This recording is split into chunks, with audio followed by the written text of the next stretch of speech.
Cinderella. Once upon a time, in a faraway kingdom, there lived a kind and gentle girl named Cinderella. She lived with her wicked stepmother and two selfish stepsisters, who made her do all the housework, scrubbing floors, washing dishes, and mending clothes. Though her clothes were torn and her hands were rough, Cinderella's heart remained pure and full of hope. Every day, her stepsisters laughed at her and called her names. But Cinderella never complained. She would often sit by the fire, singing softly to the little birds and mice who were her only friends. One day, an invitation arrived from the royal palace. The king was hosting a grand ball for his son, the prince, who was looking for someone to marry. Cinderella's stepsisters squealed with excitement as they tried on fancy gowns and jewels. Poor Cinderella wanted to go too, but her stepmother sneered. "You?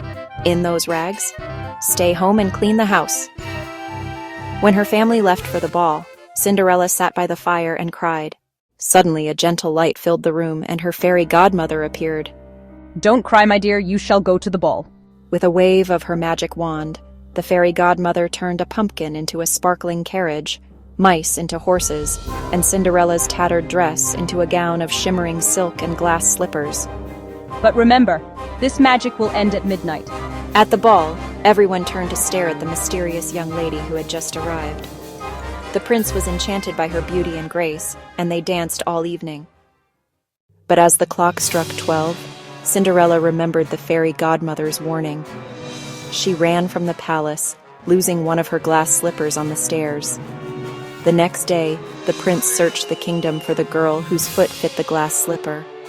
Every lady tried it on, but it was too big or too small, until he came to Cinderella's house. Her stepsisters laughed as she slipped her foot into the slipper, and it fit perfectly.